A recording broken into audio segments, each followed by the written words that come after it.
And now Thomas Hearns is an open book for Ray Leonard. Backs up against the ropes. This is one of the most unusual calls by a referee in the history of the sport. The first loss. A tremendous victory.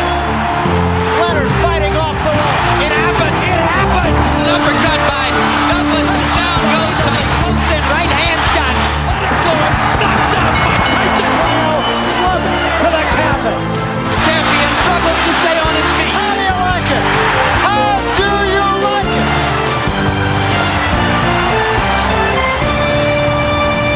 Welcome, fight fans, to another episode of Legendary Nights from me, your host Sean Bastow, shortly to be joined, as always, by Johnston Brown to break down this latest episode of the series.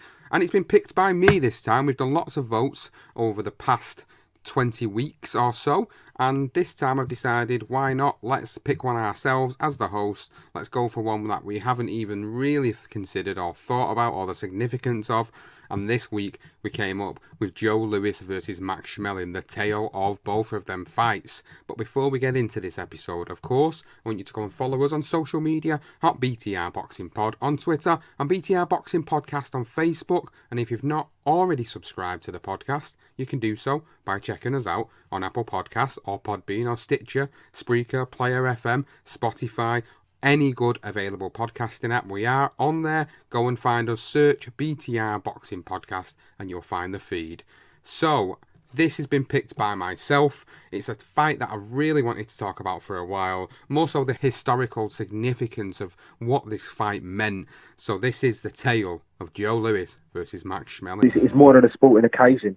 You know, these are two nations, two completely different ideologies up against one another. And as you say, you know, Schmeling being used as the Nazi and Joe Louis being the black American with a whole nation behind him. And it is just, you know, there is one particular documentary that, you know, anyone can find on YouTube, but it is brilliant and it is an excellent watch and one that really, you know, it's almost quite, you know, just the whole thing, listening to the build-up and obviously we'll go through it, but it is just fascinating. It really is how these two guys were perceived, and in actual fact they were actually, you know, two lovely fellas that ended up becoming really good friends, which always, you know, we don't always see a happy ending and a happy fairy tale at the end, but it really is, and it is just a great legendary night. Great pick, mate. So as always, we'll cover the legendary night off by going into the build-up, the fight breakdown and the aftermath, but we'll also be covering off the first fight and everything leading into the first and the second fights, of course, because obviously this is a historical night, and I think we've got to give it justice, really, given the significance of this particular fight. And there's not a lot of Legendary Nights episodes where we've done that are this old. You know, this is the oldest one we've done in terms of historical chronological time periods. Obviously we're talking about the 1930s here, and I think the next one after that we're probably looking at the 1970s with obviously the Rumble in the Jungle and the Thriller in Manila, and I think other than that, this is the oldest one we've ever done, so I'm really, really looking forward to breaking this one down. And that documentary, for anybody that does want to go and watch it, there's two out there that I would suggest going and watching. First of all, you've got one that was done by PBS a few years ago in America called The Fight, Joe Louis versus Max Schmeling, and then you've got another one which is Joe Louis, America's Hero Betrayed, which is obviously more about Joe Louis, but it does give you a good insight into the Schmeling before and aftermath. So let's go into it then. Let's talk a little bit about obviously the lead up to the first fight and how it all came about, really, because for Joe Louis, obviously, he's well documented. He's one of the greatest heavyweights in boxing history, and one of my favourites to watch. And some of the stuff he did throughout his career. It was a fighter that went on too long, of course, but significant in what he brought to boxing. And for the lead up for this fight, he actually did a lot leading up to the Schmeling fight. So he actually turned pro in 1934. So that was his first sort of outing as a professional. And as he went through the course of his career over the next couple of years, he was just picking up significant victories, mainly KO victories, across the course of his career. And I think one of the big significant fights in the lead up to the Schmeling fight was in 1935 against Primo Carrera, who was an absolute giant of his time. And there's a really good famous picture out there where you see Joe Louis' sparring partners, and you'll see Joe Louis and sort of the height difference between him and his sparring partners. And Primo Carrera was actually one of them sparring partners, but they did face off, and they actually billed this fight as quite a significant fight because of the giant of a man Carrera was. Miami, Florida, Primo Carnera, world's heavyweight champion, poses with his manager, Soresi. The huge Italian beat Tommy Loughran. What do you think of Loughran, Primo? Well, I think I put up a fight, and especially Loughran, he was the logical contender, and because he proved himself, he beat Bear, he beat Shark, he beat Levensky, he beat everybody, and I thought he was a legal contender. So he's not a good fighter, but he's a really wonderful boxer, and a very clever boxer, and I learned lots of things last night. And I'm ready to fight him again, because if I fight him again, I know I can learn lots of things more, and I'm ready to fight anybody else. Bear, Levensky, Hammers, anybody else, anytime, anywhere. But when you look back into the history of the heavyweight division, and there's a few sort of unsung, I wouldn't say heroes, but a few sort of unsung and underrated guys that were out there, and Carrera was one of them, mainly because of what he brought to an era of heavyweights who were quite small at the time. Yeah, they weren't as big as he was. He was well over 200 pounds, and he was a big fella. I mean, I think the problem with Primo Carnera was the fact that he had sort of relations with the mob, and some people actually still say to this day that he won the world title back in 1933 because of that. But yeah, I mean, this is the era. This is the sort of stuff that sort of pops up with these fighters. But you know, he was better than I think most people perceive him to be. And it was a big fight for Joe. It was his first fight in New York. Obviously, he had there was a couple of guys. There was Roxburgh, who manager, and Julian Black. That's John Roxburgh and Julian Black, who actually scouted Joe Louis, and it was those two guys that ended up getting in Jack Chappie Blackburn. He was an old fighter in the old days, elite lightweight, top of, you know, he fought some of the very best, as in, you know, Joe Gans and Stan Langford. But because of the colour of his skin, he wasn't able to ever get a title shot, which was basically the era. That was what these guys had to go through, and Joe Louis was no different. He had these sort of three guys behind him who believed that he could go on to win a world title, but the problem always would be is, will he get his opportunity? Now, Madison Square Garden was the mecca of boxing in America in general. There was no Vegas, there was no Atlantic City. You had an MSG promotion company, a consortium, which I believe was run by Jimmy Johnson, who was quite clearly a racist. He wasn't interested in sort of Joe Louis because he was black. But there was a certain guy called Mike Jacobs. He was called Uncle Mike, and he actually run his own company. It was the 20th Century Sporting Company, I believe. It was him, and he was the founder of it with three other writers for the Hearst. I think they were part of the Hearst newspaper chain, which was a big newspaper at the time. At the end of the day, to cut a long story short, Uncle Mike, he picked up Joe Louis, and this was the big fight to basically showcase Joe Louis. And as I say, it was in New York, in the Yankee Stadium in New York, and he produced the goods, and Joe Louis knocked Primo Carnera in rounds. He was only 21 years of age at the time as well. He'd won 19 with 15 KOs going into that particular fight with Carnera. So it was a big statement for him to do that at such a young age, and so much so that this would eventually lead on, not but a fight or so later, into another significant fight of his career, which was the Max Baer fight. Now, the Max Baer fight was very significant because at this point, Max Baer was obviously well known in the boxing scene in the heavyweight division, and he'd actually knocked out Schmeling a couple of years earlier, which I found quite interesting when looking back at that. So obviously when you look at Schmeling's career, which we will do so in the build up to this particular first fight and second fight, you know, the victory for Max Baer over Max Schmeling meant a lot, because obviously then you get Max Baer coming in there against Joe Louis, and Joe Louis being the underdog, and Joe Louis being the guy that obviously this was probably his biggest test leading up to Max Schmeling. I mean, that's my opinion. I mean, you can have an opinion on that, and people may say differently, but I do genuinely believe the Max Baer fight was a big significant fight, and it was a massive coming out party for him, because there you are going in against a guy who'd be a former world champion himself, and yet he was able then to go in there and knock out Max Bayer and do it in emphatic fashion and really set himself up as one of the great heavyweights of that era before leading into the big fight.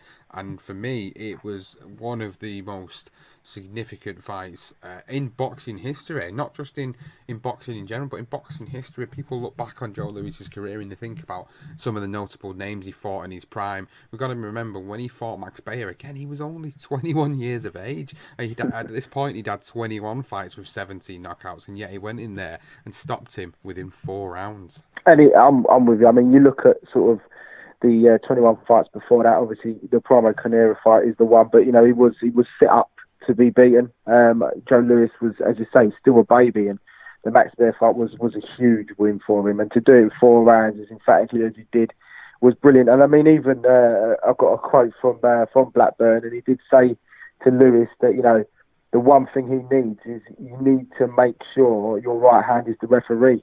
Being a black heavyweight, if it goes to the scorecard, there's a strong opportunity you're not going to get the decision. And he made 100% sure in every fight that he had that he was flooring them. I mean, Joe Louis fought an average once every fortnight in his first 23 victories as a professional, with 20 of them coming in way of knockout. And it was that sort of form that got him noticed. And he was one of the most entertaining heavyweights, and he become an overnight star after the Canero fight, and in the Bear fight made him even more of a star.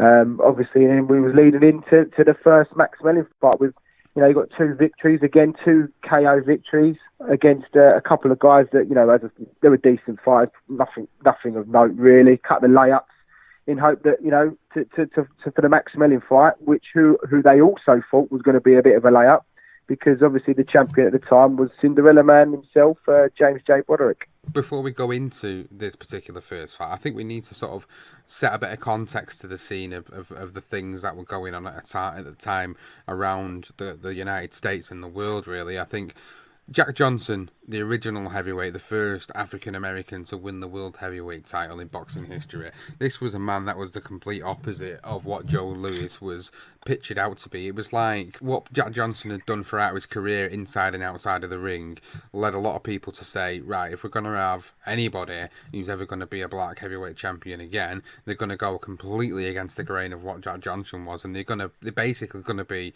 a black guy but act like a white guy. And that's the way they was training him up in the media, and his persona was to put him in that sort of light and that perspective. He's the good black heavyweight guy, he's the good black heavyweight future champion, and that was the way they were trying to sell him out to the public and to the media, because obviously you've got to remember there's so much racial segregation going on at this period of time. It's unbelievable, and this would go on for another 30, 40, 50, 60 years. I mean, still, it even happens today, let's be honest. It still happens in America today, but it wasn't nowhere near as bad as what it was back then. So they were putting him out there as this guy who was, the next black heavyweight potential champion, but he's got all these sort of ideologies of what they seem to be this superior race, which is not the case, of course, but it is what it is, and that's what they did to him at the time. So putting that into context, they were putting him in there against Max Schmeling. Now, Max Schmeling, going into this first fight with Joe Louis, had a different career, of course. Obviously, he was German. He came from a completely different background. He spoke really, really clear English, great English. In fact, when you look back on some of the interviews, he actually started his career in 1924, so he'd started it 10 years prior to the arrival of Joe Louis on the scene, and had a bit of a mixed career leading up to this particular fight, but did go on a fantastic run, winning the European light heavyweight title before he moved into the heavyweight division. Involved in fights in 1930 with Jack Sharkey, obviously losing to Max Bayer in 1933. And it was interesting at this period of time now is where we get into the political conversation. Obviously, he had multiple fights throughout Germany, he had multiple fights throughout the world. They brought him over to America, but the political side of things was, whilst all this was going on and the rise of Joe Louis was happening in America, in Germany was the rise of a political party known obviously as the Nazis, which it speaks for itself. I don't need to completely go into a deep dive into what happened there, because I think it's public knowledge and common knowledge for most people that would listen to this podcast of how everything went down in history. But the rise of the Nazi Party was something that was quite prominent, and For Max Schmeling, he was sent over to America to be basically the spokesperson for this party, even though he was never proclaimed as a part of that particular party. He was sort of sent over to America as cannon fodder to basically say, nothing's going wrong in Germany. The Nazi Party are great. There's no bad things happening. Whereas in reality, there were a lot of bad things happening in Germany, and because obviously technology was a lot different and completely different to what we have today, you didn't really hear about or see about what's going on. If this was 2019 and you had a party like that going around, you'd see things going on social media constantly all the time, viral. But you didn't get that. You only had sort of pictures in newspapers and word of mouth really about what was coming through and what was happening over there. So Schmeling was sent over to America to sort of be the spokesperson for them, to basically say there's actually nothing wrong and there's nothing going wrong in Germany and everything's fine, and the Nazi Party are essentially great, even though he wasn't, and always proclaimed he wasn't part of them. It was like his hands were always tied. It was like he's basically saying, if you don't go over and do this, you're probably not going to be seen or heard from again. Yeah, and that was the case with Schmeling. I mean, he was a Nazi puppet.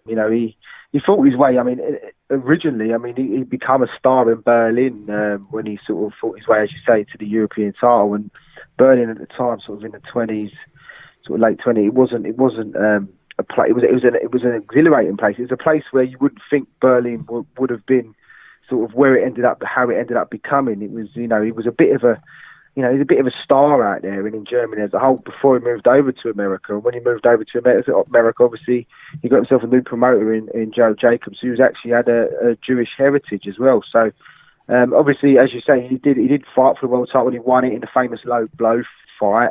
He became the low blow champion. And when he came back to Germany, in actual fact, he was laughed at because obviously, he had gone down and stayed down. I think Joe Jacobs actually run into the ring as well, told him, stay down. And then he was the first heavyweight champion to win that title by disqualification as well.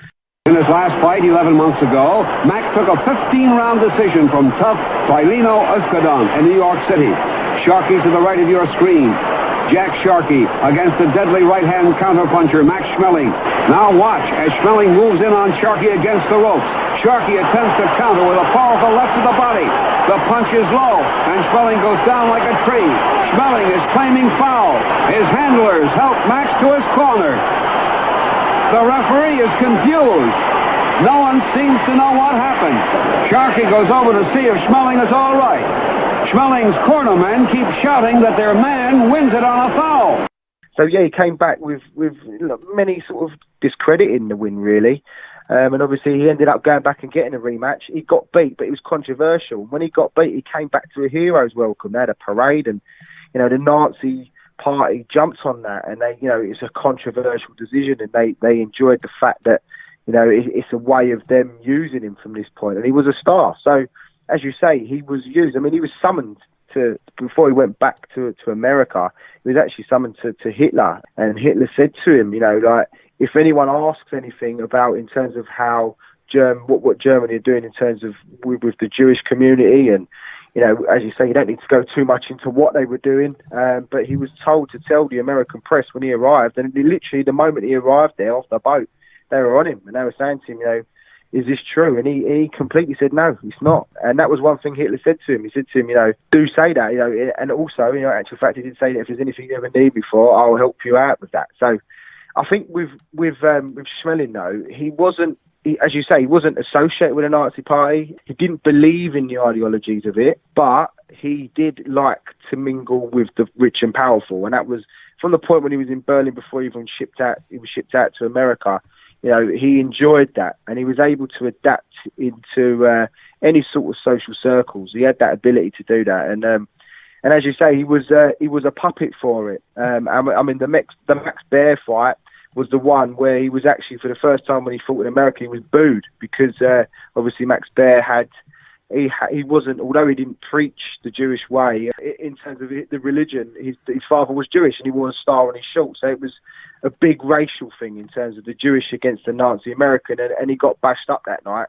He even said openly that he got into his head and he didn't perform well. So there's all these added pressures. Obviously we had the depression as well in America. It was like a big thing, obviously. Jesus, I mean, it was a hard place to live. And so Max Schmeling was basically used as a Nazi puppet going into coming over to America and for their gain, really.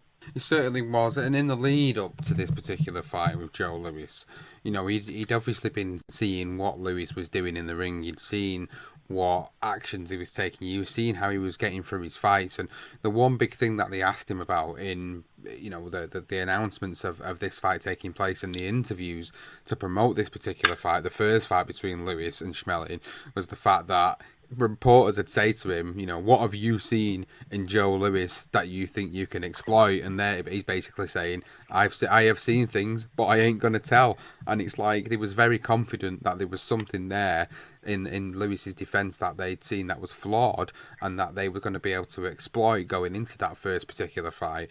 Max, do you think that Joe will be able to hit you with that right hand he hit Paulino with? He won't get a chance. Max, what makes you think that you can lick him? Well, I saw him fight Paulino. I saw a picture of Bear Lewis. I think I have a big chance to compete him. Have you planned this fight at all? Are you going to walk in as you usually do? Or are you going to stay back and see what he's got first? Well, since I never made plans before. And I still think I have a big chance and I will beat him.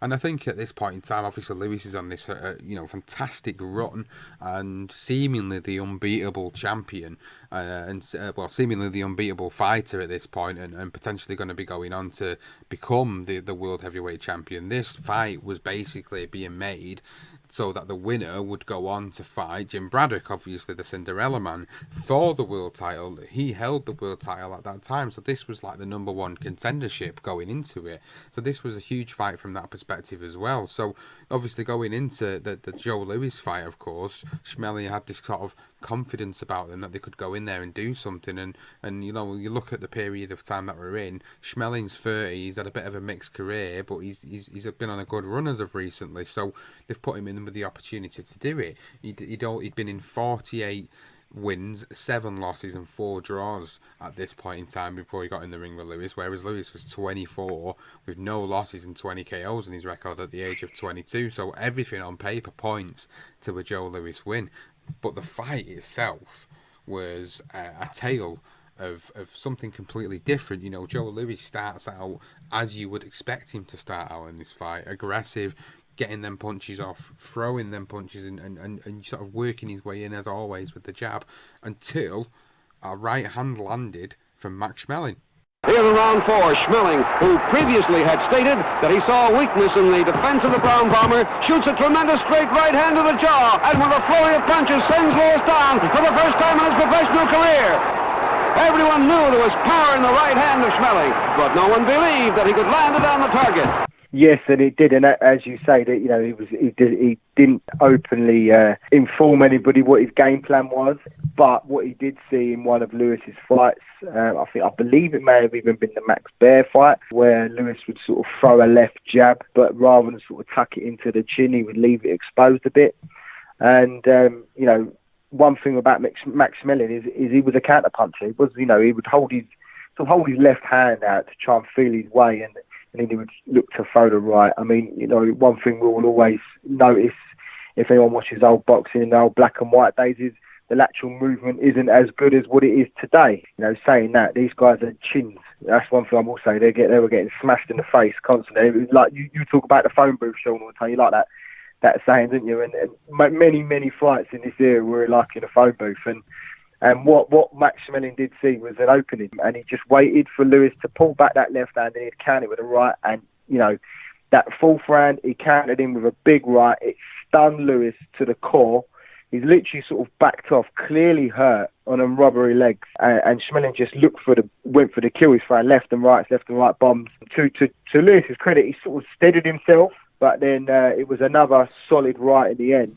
that eventually put Lewis down on the seat of his pants in that 4th round. So you go throughout the fight, and there was repeated right hands landed on Joe Louis, and I can't remember the exact figure off the top of my head, but I think it's something ridiculous. Like, I'm going to have a bit of a guesstimate and say between 50 and 70 right hands were landed on Joe Lewis's chin, so much so that his face by the 12th round was completely puffed out on the left hand side where them right hands had been landing, and you could visibly see the effects it was having on Joe Louis at this point. And when it come to the 12th round of the 15-round fight that it was scheduled for, it was just no more. Joe Louis couldn't take it anymore. It's reported that his mum had to be taken out of the arena because she was so upset, visibly upset by what was happening in that fight, that she was sort of wailing in the crowd, so she had to be removed from the arena because obviously she was so distressed about what she was seeing. And then obviously eventually it got stopped in the 12th round, Joe Louis getting put again on the seat of his pants, and it was at that time it was probably one of the biggest upsets in recent memory for boxing. We go now to round 12. And in the 7 previous rounds, the young Joe Louis has been taking a terrible beating. Time after time, Schmeling has landed with that straight right hand to the jaw. Only unbelievable courage and fantastic stamina has been able to sustain Louis throughout the previous 11 rounds. But here in round 12, his fierce pride is almost working against him, for he's taking everything from Schmeling that any human being can be asked to absorb.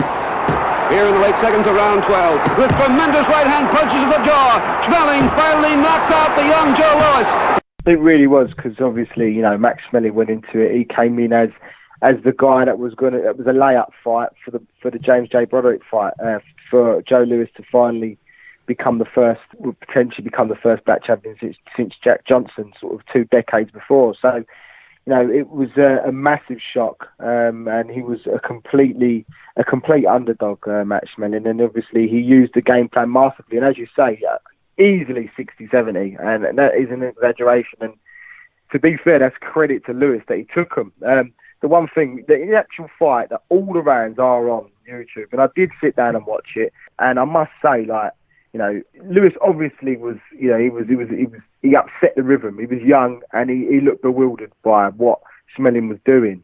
But God, I was just, all I kept thinking, he was just pulled a left hand in. I didn't quite understand what the hell is Chappie, old Blackburn, he must be telling him, just tuck that left hand in, or I don't know, change your stance slightly. But I suppose, you know, it being the 30s, this is different. This is boxing developing, I suppose. It was, you know, it wasn't like how it is today, and I think that's one thing you've got to remember when you're watching it. But, you know, I think obviously Lewis learned from it, but yeah, goodness me, in the end, how anyone could take that amount of right hands is beyond me, and credit to him, and it just showed you how much of a granite chin he had. But yeah, in the end, it did get stopped in the 12th, and you know, the one thing with Joe, there was racial tensions in America. You know, we've obviously mentioned what was happening in Germany, but in terms of in America itself, you know, that the black community adored Joe Louis, and they backed him, and they were out on the streets partying when he won, and when he did lose his fight, you know, you were seeing the documentaries and the fans that speak about it, and they were saying it was just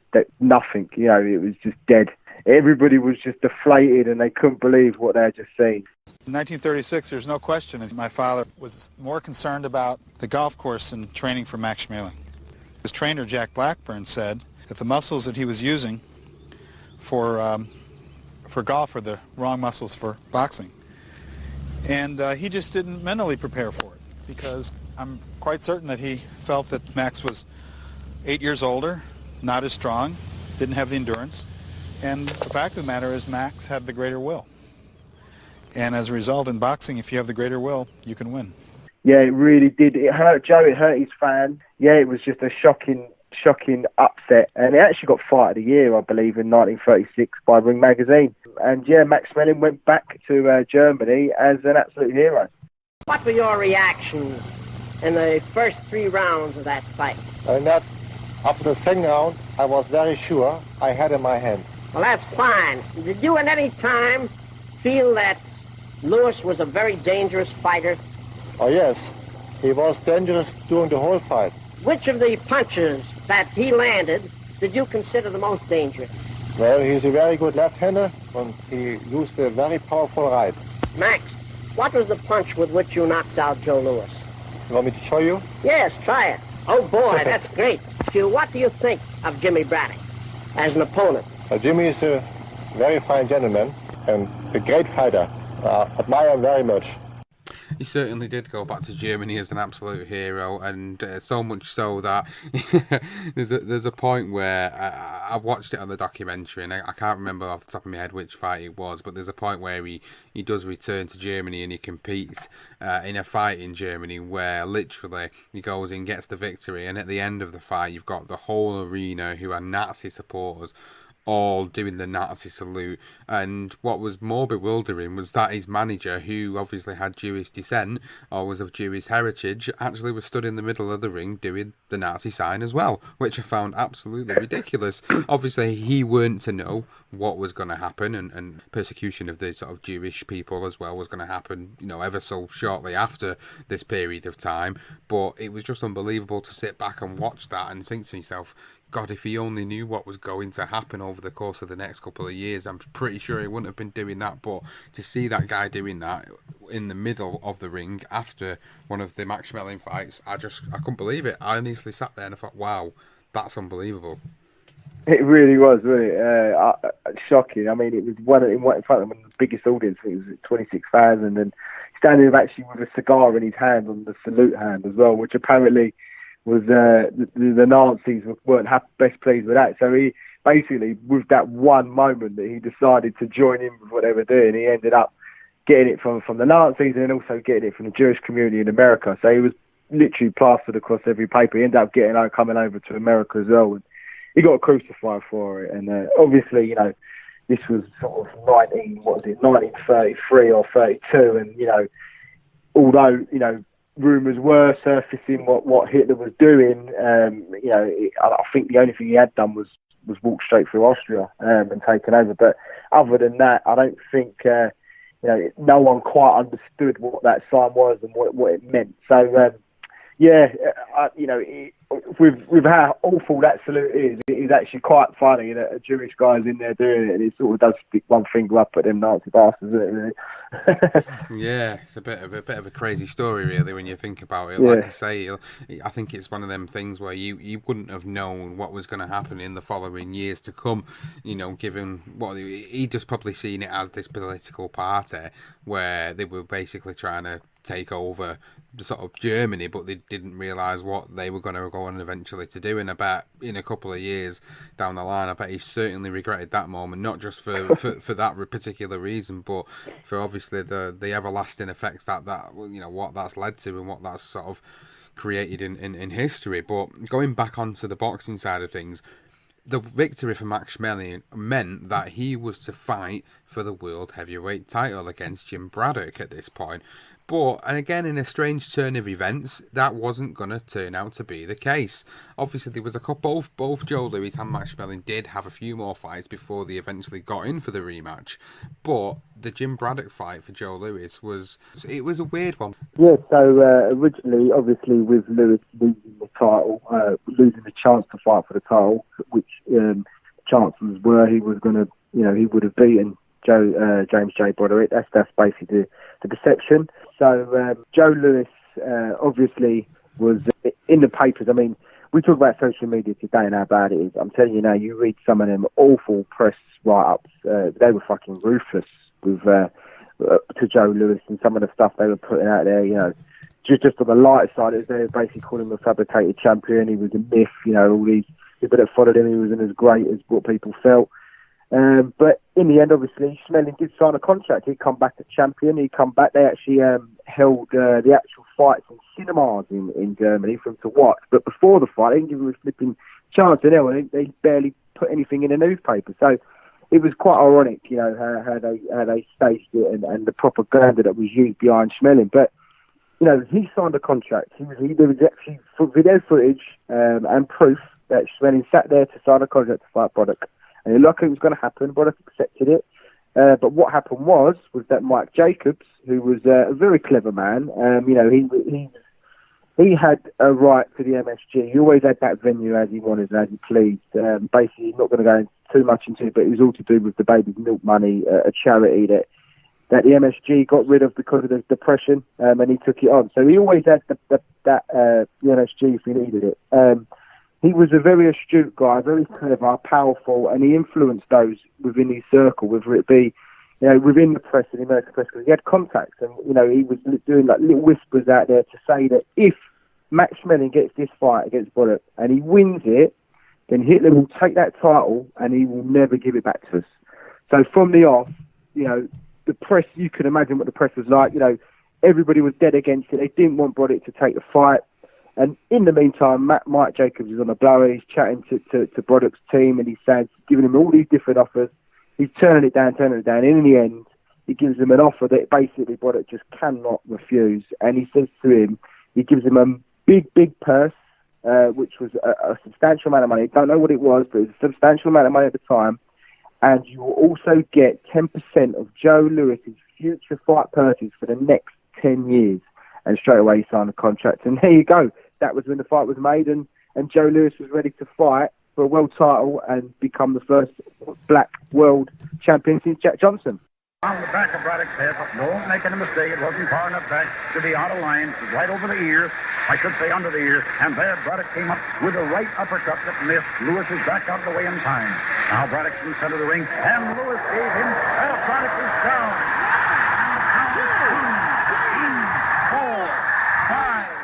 Six, 7, 8, 9, 10. A new world champion.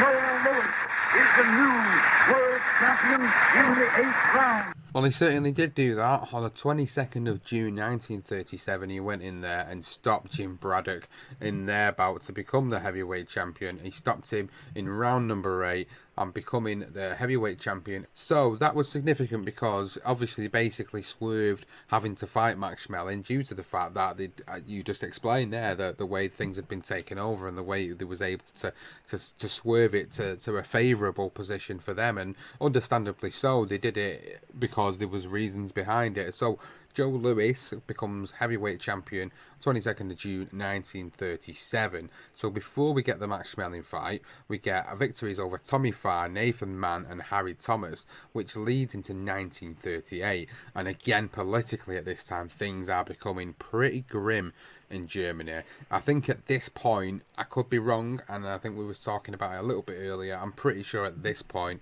they've actually started to take over Austria, and it wasn't long before Poland was next on the horizon. But in the interim, things were getting pretty grim for Jewish people over in Germany at this point. Persecution was already starting to happen, even on the streets at this point. It didn't get obviously as bad as what it got later into the Second World War, but this was the beginning of it all, really. Got 1938 leading into 1939, and obviously again Max Schmeling was the puppet. He was the way we're putting him as the face of the Nazi party, because he was the boxer, he was the Nazi boxer, but he wasn't a part of the party, but yet they used him.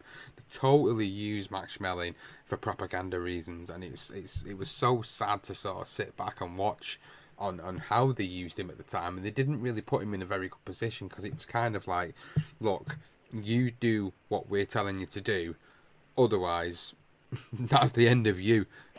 Yeah. That you kind of put in that position where it's like, you do this for us, otherwise we'll finish you off. Simple as that.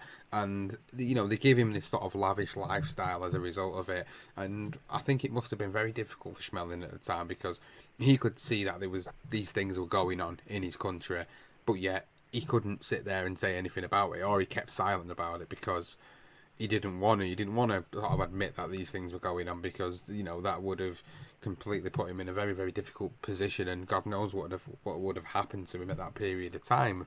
But this led in nicely to the world heavyweight title fight between these two. It was an anticipated rematch, of course, because obviously Joe Lewis had been knocked out in the first fight, and it wasn't then just about revenge for Joe Lewis. This was about country versus country. This was about the Nazis versus the Americans. This was more than just a fight. This was the whole hopes of a nation was riding on this particular fight for Joe Lewis versus Max Schmeling too. And I can't probably give justice to how significant this fight was for political reasons. I probably can't, unless you go and sit and watch the documentaries that are out there. It's difficult for me to really describe how much of a significant fight this was for boxing history, and obviously as part of the propaganda and political side of things, it was huge, absolutely huge. So leading up to the fight with Joe Louis, after he beat him in 1936, he then beat Harry Thomas, Ben Ford and Steve Dudas, leading into this fight for the world heavyweight title against Joe Louis on the 22nd of June 1938. People think that I'm going to the ring gun shy. Why should I go into the ring gun shy when Schmeling is 2 years older and I'm 2 years smarter in boxing? So it was, the lead up to it was huge. The national newspapers were all over it. Joe Louis was given all this pressure by the Americans. You know, there's a few good clips of interviews out there from Joe about how significant this fight was leading up to the particular fight. He wasn't much of a talker, Joe Louis, and you'll see that from watching some of the interviews and the documentaries. And you know, he had a lot of difficulties growing up. Some of his friends say that he was a bit of a slow learner, and you know, he had difficulties with certain things in life. They started to get better as time went on, of course, but when you watch some of the interviews back, he's very sort of monotone. There's not a lot of enthusiasm or expression in the way he sort of speaks, like some of the characters you see in the generation we live in. But you know, one thing was for sure is that he wasn't just doing it for himself to get revenge. He was doing it for the whole nation. It's June 22nd, 1938. Joe Louis defends his World Heavyweight Championship against former title holder Max Schmeling, the only man who has ever defeated the champion. Here are the fighters signing for their epic rematch just 2 months ago. I'm going to be in the best of shape, and I'm sure they're going to be a very good fight. I'm happy that I have the chance again to fight for the title, and I hope the best man may win. The stage is set for their historic rematch. Absolutely, and you're right. You can't even. We could sit here until we're blue in the face to try to express to people just how big this fight was, and it was, you know, the way these two guys were perceived. And you had Schmeling, who was obviously, you know, he was the face of the Nazi party, and then you had obviously Joe Louis, who had first originally become sort of like the voice of sort of the black community that.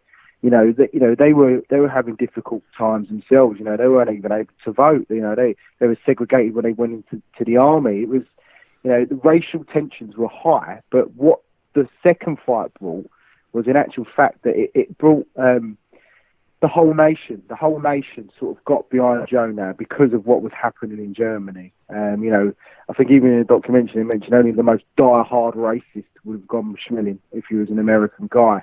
And you know, it was just huge. I mean, the fact that Germany now, you know, the things they were saying, and they were hyping up Max Schmeling, and you know, they obviously felt that he was going to go out there and do the job, and they actually broadcasted the fight on air, which is something new as well. But you know, the one thing I did want to mention was even in 1936 in the Olympics in Berlin.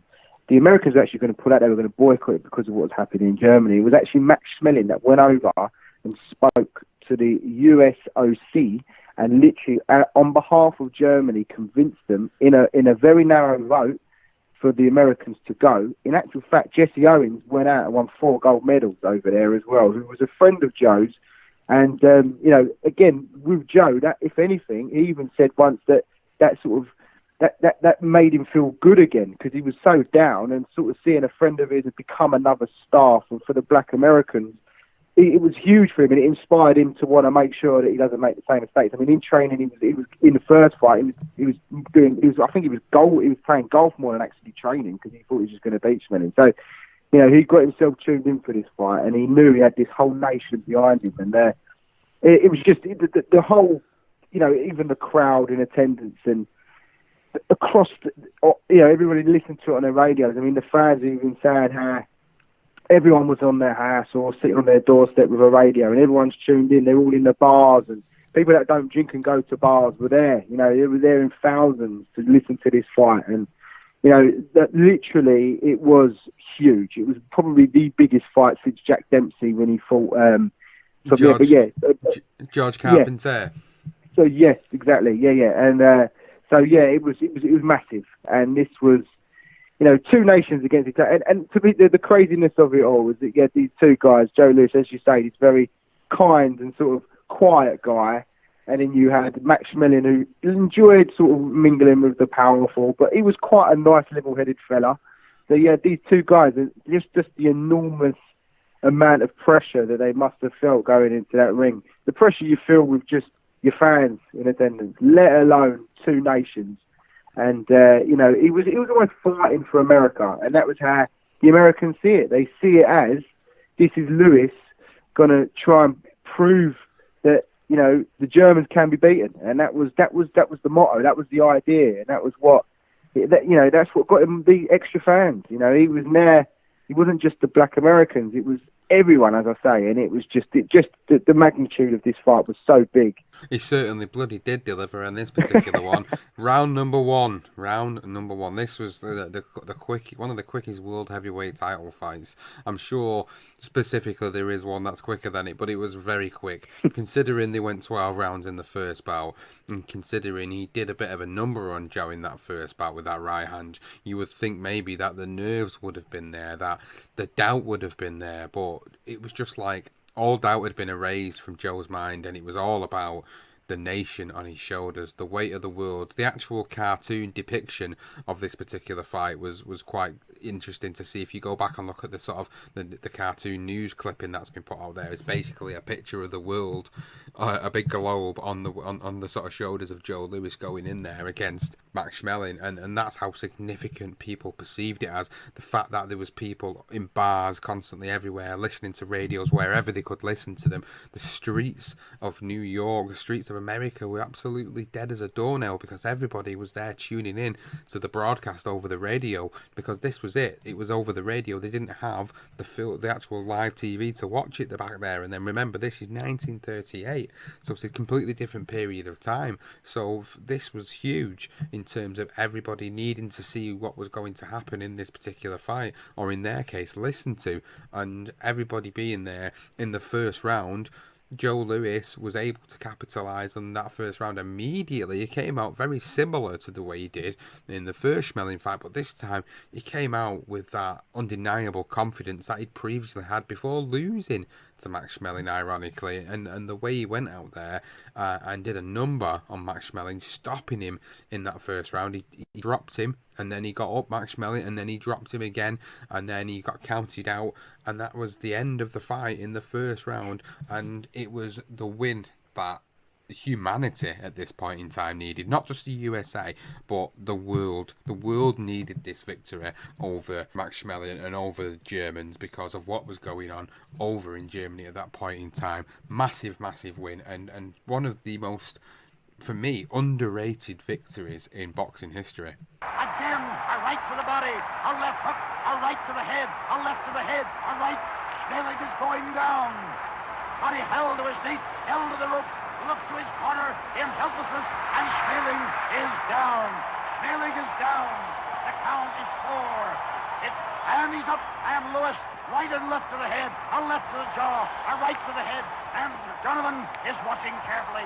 Lewis measured him, right to the body, a left hook to the jaw, and Schmeling is down. The count is 5, 6, 7, 8. The men are in the ring. The fight is over on a technical knockout.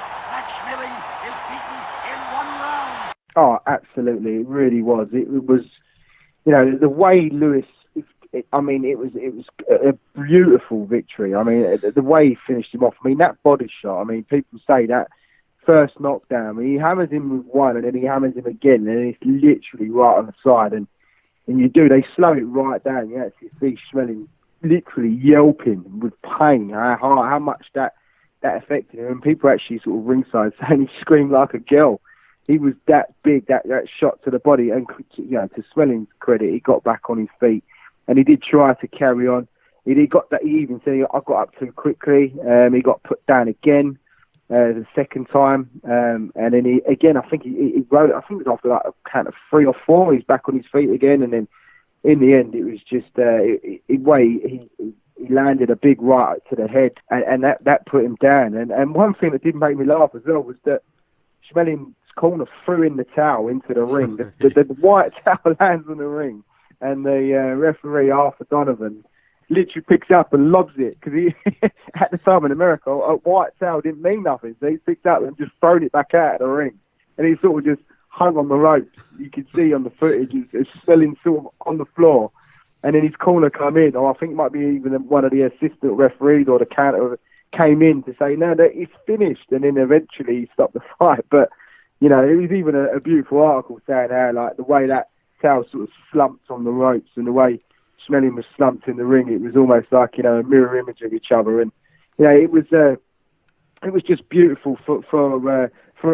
America, and for those that weren't, you know, even for us. I don't know. We don't read too much of what a fan would have been like listening on the radio over here in England, for instance, on this island. But I'm sure it would have been pretty much the same. I mean, the actual police commissioner shut 30 blocks in Harlem just to let everybody party, and it was blacks and whites. You know, it wasn't a segregated thing. Everybody celebrated together, and even the New York police commissioner said, you know, that this is our night, and let them celebrate. And, you know, they closed off 30 blocks. And there was one great quote where he says, there never was a night like that in Harlem last night.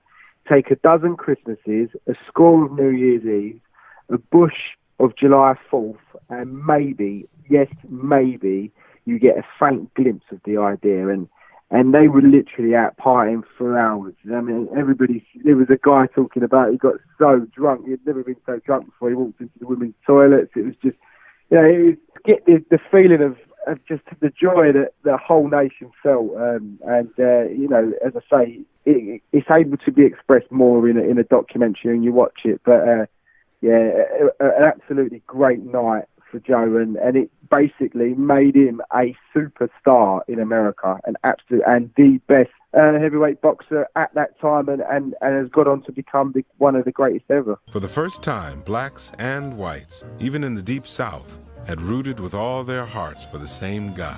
Right after Joe Louis's victory, we got to work ahead of time. And I will say this for this fellow where I worked. He says, well, looks like your man won. I said, he sure did, didn't he? He says, maybe that'll teach Hitler a lesson. Certainly has, and I think as we touch into the aftermath of this significant fight and how it led into the careers of both men. For Joe Louis, obviously, we know his career. It was a very storied career. He'd obviously get drafted into the US Army as part of the Second World War, which obviously started just a year later in 1939. So in that time, he did actually defend the title on numerous occasions, numerous times, and this was sort of where this is where the whole Bum of the Month club came from, because he's fighting all the time. You know, he's constantly fighting guys who people wouldn't define as great fighters at that period of time, but that's what he was doing. He was going out there and he was fighting guys who were saying, oh yeah, he's fighting another guy who potentially wouldn't have matched up to any fighter of any era, but he did. And he went out there and he competed through 1939, 1940, 41, 42, and then 44, and then 46 post-war. But during that period of time, he actually went in the ring with some real notable names in the aftermath of this particular fight, leading in to sort of the back end of his career, where obviously, you know, he's getting a bit older, he's aging, and the sad part about it was something you touched on a bit earlier, the fact that, you know, the whole deal with the Jim Braddock world title situation, you know, 10% of his fight purse is going to Jim Braddock alone, you know, meant that he was having issues with obviously paying tax evasion, you know, struggling to make ends meet, even though he was the guy that was the world champion and goes down as one of the greatest heavyweights of all time. The struggles he had to endure as a result of being a world champion in that period of time is so sad to see, and the documentaries really put a lot of emphasis on the aftermath of this particular fight. But he did end up sharing the ring with Jersey Joe Walcott, beating him twice. He lost to Ezard Charles and eventually ended his career in 1951, losing to the up-and-coming Rocky Marciano in what was a complete passing of the torch guard. Joe Louis was 37, Rocky Marciano was 28 at the time. Rocky Marciano beats him in 8 rounds, and it was so sad because Rocky Marciano had idolised Joe Louis throughout his earlier days and going into his professional career, so much so that when he beat Joe Louis, he actually went into the locker room and started crying, really upset that he had to go out there and do that to someone who he considered to be his idol. Oh yeah, and that was a huge, I think for Joe Louis, he shouldn't have been fighting, quite simply, and I think that's the problem with Rocky. I mean, he even, as you say, he idolised him, as did many fighters. I mean, even Sugar Ray Robinson carried Joe Louis's gym bag once to the gym before he even knew he was going to become a boxer. He even said, this guy was a nice guy. A lot of people had time for him, and he would give you his last dime. I mean, many people said that. He was a nice guy, and I mean, the one fight obviously following the Schmeling fight is the Billy Conn fight. The first fight is an absolute brilliant fight. It really is a brutal finish and a left hook that ends the fight. But Billy Conn was outstanding that night. That's one fight I would encourage anybody to go back and look at if you wanted to, which is also on YouTube. And then obviously with obviously Pearl Harbor, which happened in 41. From that he actually did the 2 charity events, one for the Navy and one for the Army. One against Buddy Bear, which Max's brother, and one against Abe Simon. And it was actually those 2 fights in particular where he raised $47,000 for one and $36,000 for another. But because he had signed the check in his name, although he didn't take he didn't take $1 from it. He literally fought for free. The IRS said that because it was in his name, he evaded tax. So from that point, he's always having to pay off his taxes. So that's where they said that, he owed this certain amount of $100,000. Obviously, 10 years up until 1947, he's having to pay 10% of his fight purses to James J. Broderick. Also, to do with that, another part of it was Roxburgh and Black, in a long-term contract they had with Joe Louis, half of his purse was taken between them 2 to split. So you think about it, Joe was doing the fighting and becoming this huge name and this massive star, but you got Roxburgh and Black, who's 2 sort of other promoters away from Jacobs, was taking a share, half of his purse, and then split between them. 10% of that purse was also going to Broderick. Who knows what was going to Jacobs as well. Literally, he was fighting for nothing. And it all stems from the fact that he fought in 2 charity events, and the team around him. So, everybody else was cashing in other than Joe. And it continued. It was like a vicious cycle. It was even one point, he actually owed $100,000 worth. He owed $100,000 worth of taxes in a single year alone. How the hell were you supposed to pay that, especially towards the end of your career?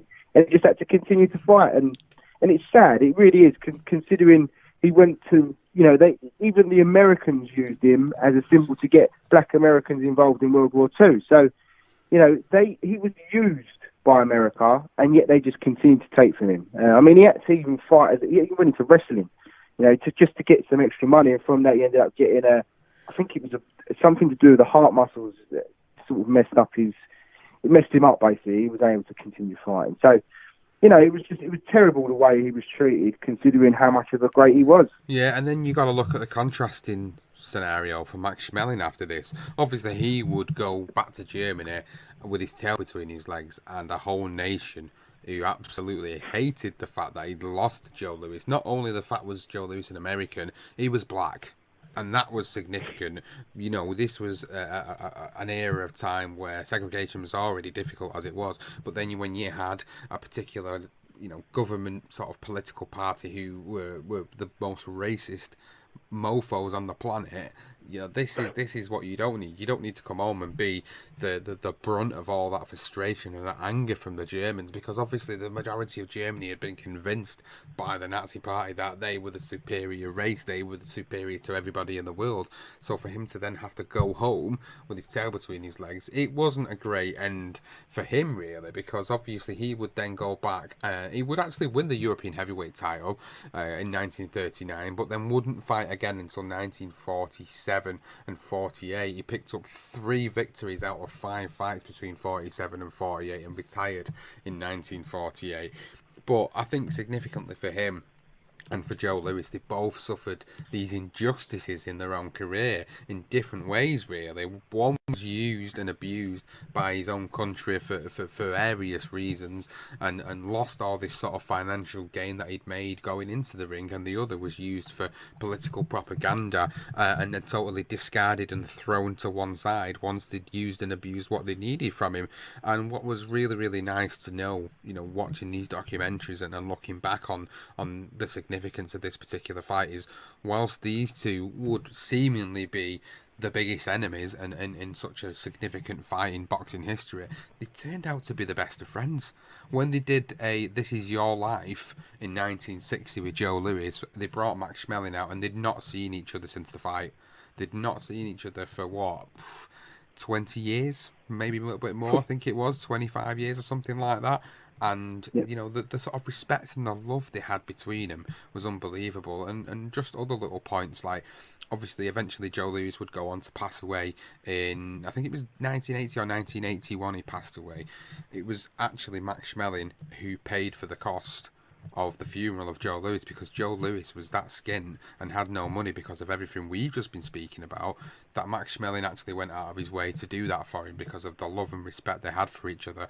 And you wouldn't have thought that, given the ring that they shared together, the propaganda that they was both had to be a part of or was forced to be a part of. And it was just unbelievable to sort of see how such a bad situation can turn something in such a positive way.